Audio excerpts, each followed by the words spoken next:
तो चलिए अब हम लोग बात करने वाले हैं फ्रीक्वेंसी के बारे में। तो in the previous video I had told you about the amplitude and time period, sorry amplitude और हाँ आई थिंक एम्पलीट्यूड के बारे में बता दिया था और वेवलेंथ के बारे में I had told you about the what is the amplitude of sound and what is the wavelength of sound I had told you in the previous video. Now in this video we are going to study about the new topic, that is frequency of sound. Sound की frequency क्या होती है? तो भैया देखिए यहाँ लिखा हुआ है the number of vibration and oscillation completed by an object in 1 second is the frequency of sound. frequency मतलब होता है कि एक सेकंड में कितना ऑस्किलेशन हो रहा है, उसी को जो है मेजर करना, दैट इज कॉल्ड फ्रीक्वेंसी। तो यहाँ पे फ्रीक्वेंसी का एक फॉर्मूला बन जाता है कि number of oscillation, number of oscillations और पर टाइम, पर यूनिट टाइम कह सकते हो। तो this is the formula to find the oscillation. तो फ्रीक्वेंसी का क्या होता है? Number of oscillation per time. जैसे फ्रीक्वेंसी होती, कितनी फ्रीक्वेंसी निकल रही है, जैसे कि मान लेते हैं यहाँ पे एक डायग्राम बनाते हैं। तो यहाँ पे जो वेव्स हैं वो ट्रेवल कर रही हैं, दिख रहा होगा आपको, वेव्स ट्रेवल कर रही हैं, ठीक है। और उसके बाद मान लेते हैं इसको यहाँ से यहाँ तक चलने में इनको कितना टाइम लगा? 1 सेकंड का टाइम लगा, ठीक। अब दूसरा डायग्राम यहाँ पे ड्रॉ करते हैं और यहाँ पे भी हम लोग वेव्स को क्या करते हैं, वेव्स को यहाँ पे ट्रेवल कराते हैं और यहाँ से यहाँ तक उतना ही सेकंड लगा। अब देखो यहाँ पे 1 सेकंड में कितनी वेव्स ट्रेवल कर गई? 1, और उसके बाद कह सकते हो 2 वेव्स ट्रेवल कर गई। और यहाँ पे देखिए 1, और उसके बाद ये है 2, और उसके बाद ये, मतलब कि अगर थोड़ा सा और पास बनाते हैं इसको, यहाँ देखिए, चलिए तो ये हो गया। अब जो वेव्स हैं वो इसको देखिए आप, तो इसमें क्या हो रहा है कि उतने ही टाइम में एक 1 और उसके बाद 2, फिर उसके बाद 3 और उसके बाद 4। यहाँ पे कितनी वेव्स गई? एक ही सेकंड में यहाँ पे 2 वेव्स गई और एक ही सेकंड में यहाँ पे 4 वेव्स जाती है। तो इसी को क्या बोलते हैं? इसी को बोलते हैं फ्रीक्वेंसी। कैसे मेजर करते हैं? कितनी ऑस्किलेशन हो रहा है, कितना साउंड वेव कंप्लीट हो रहा है और अपॉन टाइम, कितने टाइम में कंप्लीट हो रहा है, दैट इज कॉल्ड फ्रीक्वेंसी। और फ्रीक्वेंसी को हम लोग किससे डिनोट करते हैं? फ्रीक्वेंसी को देखो डिनोट किया जाता है। अगर डिनोट की बात करें तो इसको हम लोग डिनोट करते हैं न्यू से। न्यू का जो क्या बोलते हैं सिंबल होता है न्यू का, वो क्या होता है भैया? वो होता है कुछ इस तरीके से करके, इस तरह से, मतलब ऐसे लगता है ना वी के पीठ पे घूंसा मारा गया है, तो ऐसे म्यू म्यू होता है। इसको न्यू बोलते हैं, सॉरी क्या बोलते हैं? इसको न्यू बोलते हैं। और इसका एसआई यूनिट क्या होता है, किससे मेजर होता है ये? तो भैया इसका जो एसआई यूनिट होता है ना, एसआई यूनिट होता है इसका हर्ट्ज, ठीक है, जिसको हम लोग शॉर्ट फॉर्म में एचजेड से लिखते हैं। तो ये सारी चीज़ें हो गई आपके फ्रीक्वेंसी के बारे में। तो यहाँ पे आप डायग्राम से देख सकते हैं कि एक ही सेकंड में 2 वेव्स निकल रही हैं, एक ही सेकंड में 3 वेव्स निकल रही हैं, एक ही सेकंड में 4 वेव्स निकल रही हैं। तो ये होता है, मतलब फ्रीक्वेंसी ज़्यादा है, फ्रीक्वेंसी कम है। अब देखिए इसमें फ्रीक्वेंसी कम है और इसमें फ्रीक्वेंसी क्या है? ज़्यादा है, क्योंकि यहाँ 1 सेकंड में सिर्फ 2 वेव्स निकल रही हैं और यहाँ 1 सेकंड में 4 वेव्स निकल रही हैं, ओके। तो ये this is all about the frequency.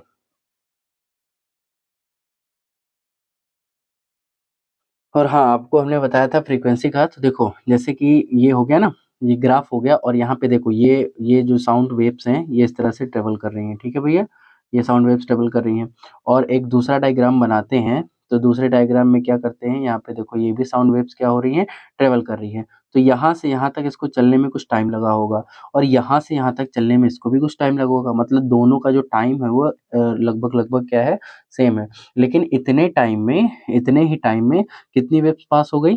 1 wave पास हुई और उसके बाद 2 वेव्स पास हो गई और उसके बाद कह सकते हो कि 3 वेव्स पास हो गई। तो यहाँ से भैया 3 वेव्स पास हुई, ठीक है?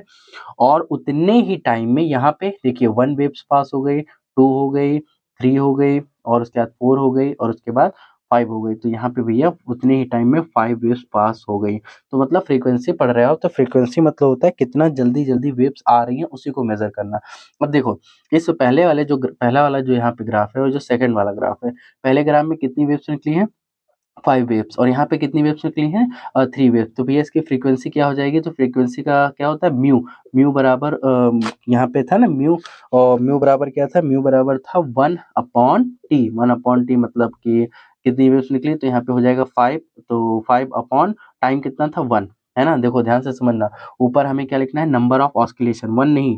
देखो हमने फॉर्मूला क्या लिखवाया था? ऊपर लिखवाया था number of oscillation upon time. तो कितनी ऑस्किलेशन हो रही है? 5, मतलब 5 वेव्स कंप्लीट हो रही हैं कितने टाइम में? 1 सेकंड में। ये हो गया। नीचे वाले के केस में क्या होगा? म्यू बराबर हो जाएगा कितनी वेव्स ट्रेवल कर रही हैं? 3, कितने टाइम में? 1 सेकंड में। तो ऊपर का जो आंसर आएगा वो आएगा 5 हर्ट्ज। इसको हम लोग लिख सकते हैं 5 हर्ट्ज। और नीचे 3 वेव्स ट्रेवल करी हैं तो इसको हम लोग क्या लिख सकते हैं? 3 हर्ट्स लिख सकते हैं। तो ये जो 5 हर्ट है, ये 3 हर्ट्स है, इसका मतलब ये पता चलता है कि 1 सेकंड में 5 साउंड वेव्स कंप्लीट पास हो गई। और ये 3 हर्ट का मतलब पता चलता है कि 1 सेकंड में कितनी वेव्स पास हो गई, 3 वेव्स पास हो गई। मान लो कहीं पे लिखा हो 20 हर्ट्स, तो ये 20 हर्ट्स का क्या मतलब होता है? 20 हर्ट्स का मतलब ये होता है कि हर सेकंड कितनी साउंड वेव पास हो रही हैं? 20 साउंड वेव पास हो रही हैं। हर सेकंड 5 साउंड वेव्स पास हो रही हैं, हर सेकंड 3 साउंड वेव्स पास हो रही हैं। कहीं पे मान लो लिखा हुआ है कि 80 हर्ट्ज लिखा हुआ है, तो हर सेकंड कितनी वेव्स पास हो रही हैं? 80 वेव्स पास हो रही हैं, ठीक? तो इसकी जो फ्रीक्वेंसी हो जाएगी 80 हर्ट्ज हो गई, 20 हर्ट्ज हो गई, इसकी फ्रीक्वेंसी क्या हुई? 5 हर्ट्ज, इसकी फ्रीक्वेंसी 3 हर्ट्ज हो गई। तो आई होप आपको फ्रीक्वेंसी वाला टॉपिक जो है वो क्लियर हो गया होगा। हाँ, तो अब आपको हम लोग टाइम पीरियड के बारे में यहाँ पे बता देते हैं। तो देखिए टाइम पीरियड क्या होता है कि आपने एम्पलीट्यूड के बारे में जान लिया कि कितना हाई जा रहा है, कितना लो जा रहा है, और उसके बाद आपने वेवलेंथ भी जान ली कितना होता है, फ्रीक्वेंसी भी जान लिया है। तो अब जो वो साउंड वेव को ट्रैवल करने में, एक जगह से दूसरी जगह के चलने में थोड़ा-सा उसको टाइम का भी तो कुछ टाइम टाइम को भी तो लगता होगा उसको आने-जाने में। तो यहाँ पे देखो टाइम पीरियड में क्या लिखा है कि किसी भी ऑब्जेक्ट या किसी भी पार्टिकल जो कोई भी ऑब्जेक्ट हो या फिर कोई भी पार्टिकल हो, तो वो जो टाइम लेता है अपना एक ऑस्किलेशन कंप्लीट करने में जितना भी टाइम लेता है या वाइब्रेशन कंप्लीट करने में, उसी को हम लोग क्या बोलते हैं? टाइम पीरियड, उसी को हम लोग बोलते हैं। देखो इसको ऐसे समझ सकते हो कि जैसे मान लेते हैं ये एक पोल है, और इस पोल से किसको पास होना है? इस पोल से पूरी की पूरी ट्रेन को पास होना है। And we all know that ये जो ट्रेन की जो लेंथ होती है बहुत ही ज़्यादा होती है। तो अब ट्रेन जो है जब वो पास आएगी और इससे थोड़ा-सा कवर होगी, तो क्या तुम्हारा टाइम पीरियड कंप्लीट हो गया? या ट्रेन ट्रेन का टाइम पीरियड कंप्लीट हो गया? नो। जब तक ये पूरी की पूरी ट्रेन पास नहीं हो जाएगी, तब तक हम लोग टाइम पीरियड काउंट नहीं करेंगे। और जब पूरी ट्रेन पास हो जाएगी, तो भैया जितना टाइम लगा उस पूरी ट्रेन को एक पोजीशन से जाने में, उसी को हम लोग क्या बोलते हैं? उसी को बोलते हैं हम लोग टाइम पीरियड। तो उसी तरह से अगर एक पॉइंट यहाँ पे दे दिया जाए और कहा जाए कि जो साउंड की वेव्स ट्रेवल करते हुए आ रही हैं, वो इस पॉइंट से पूरा का पूरा जब पास हो जाती हैं, तो वो जितना टाइम होता है उसी को बोलते हैं टाइम पीरियड। अब यहाँ से आई ये साउंड वेव्स आई और यहाँ से आते हुए इस तरह से करके और ये पूरा करके पास कर गई, मतलब पूरा पास होके निकल गई। तो ये जो जितना भी टाइम लगा इनको, ये होता है टाइम पीरियड। मतलब जितना टाइम बेचारे ये जो साउंड के वेव्स ले रहे हैं, उसी को बोलते हैं टाइम पीरियड। ओके, तो अब यहाँ पे टाइम पीरियड का फॉर्मूला भी होता है। तो यहाँ पे टाइम पीरियड का फॉर्मूला क्या होता है? तो टाइम पीरियड का फॉर्मूला होता है, लिख सकते हो टाइम, टाइम हो गया, और अपॉन में होता है number of oscillation, number of oscillation और वाइब्रेशन। ठीक है, नंबर ऑफ ऑस्किलेशन और vibration, this is the formula to find the time period of any vibration oscillation. So time period को किससे डिनोट करते हैं? टाइम पीरियड को टी से डिनोट करते हैं। और इसका एसआई यूनिट बहुत ही सिंपल, एसआई यूनिट क्या होता होगा इसका? एसआई यूनिट होता है इसका सेकंड। ठीक है, आई होप आपको टाइम पीरियड के बारे में अच्छे से पता चल गया होगा। और चलिए लगे हाथ आपको एक फैक्ट बता देते हैं। फैक्ट बताते हैं फ्रीक्वेंसी। ठीक, फैक्ट है फ्रीक्वेंसी और टाइम पीरियड के बीच में। ठीक है भैया, फ्रीक्वेंसी है मतलब टाइम पीरियड और फ्रीक्वेंसी के बीच में एक रिलेशन होता है, उसको जान लो। जैसे कि मान लेते हैं कि यहाँ पे ये वेव्स ट्रेवल कर रही हैं, ठीक, दिख रहे हैं वेव्स यहाँ पे ट्रेवल कर रही हैं, ओके नो प्रॉब्लम। और उतने ही टाइम में यहाँ पे ये देखिए, ये भी वेव्स क्या हो रही हैं? ये भी वेव्स ट्रेवल कर रही हैं, ठीक। अब ये बताओ किसकी फ्रीक्वेंसी इसमें ज़्यादा लग रही है, किसकी फ्रीक्वेंसी कम लग रही है? तो सिंपल सी बात है, ऊपर वाले की फ्रीक्वेंसी क्या है? ऊपर वाले की फ्रीक्वेंसी लो है, मतलब लो फ्रीक्वेंसी है, और नीचे वाली की जो फ्रीक्वेंसी है वो हाई है, क्योंकि बहुत ज़्यादा जो है वो वेव्स यहाँ पे निकल रही हैं। अब यहाँ से यहाँ तक मान लेते हैं कि टाइम लग रहा है, यहाँ से यहाँ तक इसको क्या लग रहा है? टाइम। और यहाँ से यहाँ तक ये भी क्या है? टाइम। अब ये बताओ कि फ्रीक्वेंसी इधर है, फ्रीक्वेंसी जिसको हम लोग न्यू से डिनोट करते हैं, देखो न्यू से डिनोट करते हैं, और टाइम पीरियड को टी से डिनोट करते हैं। अब यहाँ पे देखो उतने ही टाइम में कितनी वेव्स निकली? 1, 2, 3, ठीक है? उतने ही टाइम में कितनी वेव्स निकली? 3। और यहाँ पे उतने ही टाइम में 1, 2, 3, 4, 5, 6 और ये 7, उतने ही टाइम में यहाँ पे 7 वेव्स निकल रही हैं। तो इसका मतलब क्या पता चला? इसका मतलब ये पता चल रहा है कि जो ऊपर वाले केस में है, ऊपर वाले केस में जो है टाइम ज़्यादा लग रहा है। क्या लग रहा है? टाइम ज़्यादा लग रहा है, मतलब जो साउंड की जो वेव्स हैं वो ट्रेवल करने में ज़्यादा टाइम लगा रही हैं, ठीक है? तभी तो क्या हो रहा है कि कम वेव्स बन रही हैं, टाइम ये लोग ज़्यादा लगा रहे हैं। इसका मतलब टाइम ज़्यादा लगा रहे हैं तो फ्रीक्वेंसी क्या हो जा रही है, कम हो जा रही है, कम वेव्स निकल पा रही हैं। और नीचे वाले केस में क्या हो रहा है, जितने भी साउंड के वेव्स हैं वो टाइम जो है वो कम लगा रहे हैं, और अगर टाइम कम लगा रहे हैं तो फ्रीक्वेंसी क्या हो जाएगी भैया, हाई हो जाएगी। मतलब एक बढ़ोगे, मतलब एक बढ़ेंगे तो दूसरे घटेंगे, एक एक घटेंगे तो दूसरे बढ़ेंगे। अगर टाइम बढ़ेगा, टाइम साउंड वेव्स ज़्यादा ले रही हैं तो फ्रीक्वेंसी क्या हो जाएगी, कम हो जाएगी।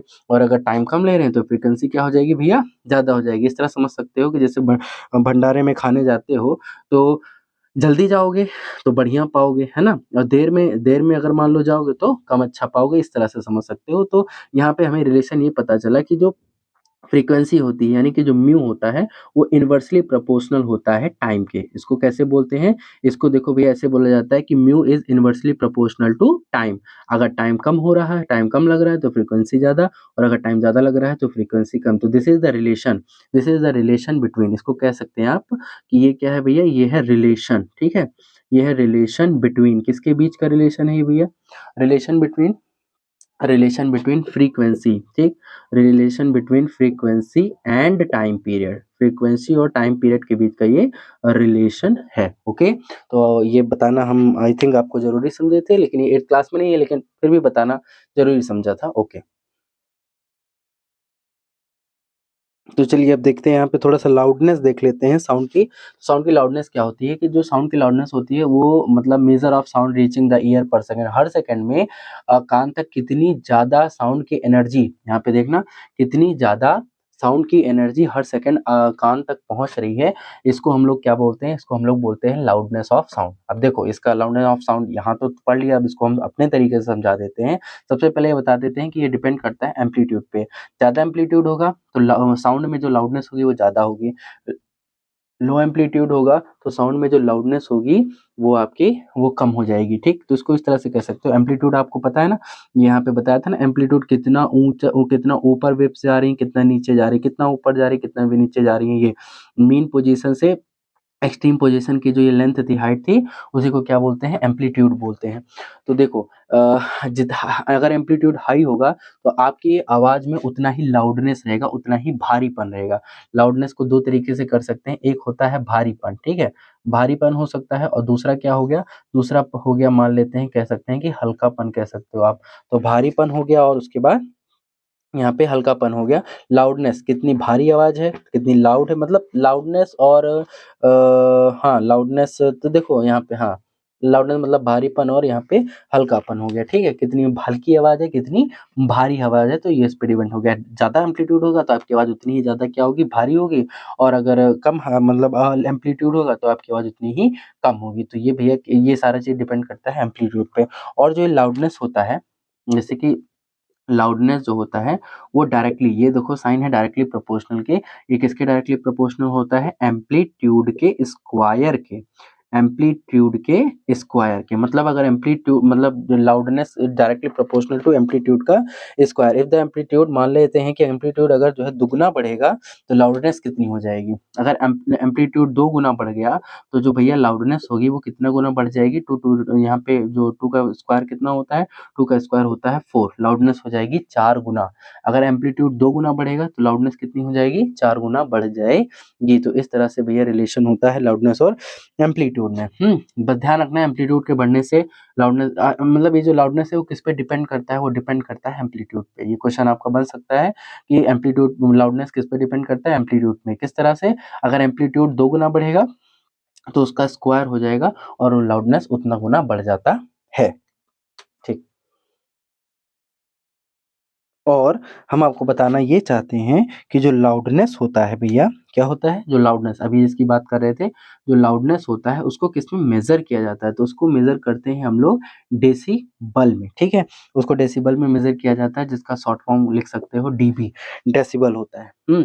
और डेसिबल जैसे देखो नॉर्मल जब हम लोग ब्रीथिंग करते हैं, नॉर्मल जब ब्रीथिंग करते हैं तो उस टाइम पे जो साउंड प्रोड्यूस होता है, जो ब्रीथिंग के टाइम पे साउंड प्रोड्यूस होता है, वो लगभग कितना होता है 10 डेसिबल होता है। और जब हम लोग क्या करते हैं, फुसफुसाने का काम करते हैं 5 मीटर की दूरी पर एक दूसरे से जब बात करते हैं, विस्परिंग करते हैं, फुसफुसाते हैं, तो उस टाइम पे कितनी आवाज़ निकलती है, लगभग 50 डेसिबल की 50 डेसिबल का लाउडनेस कह सकते हो आप निकलता है।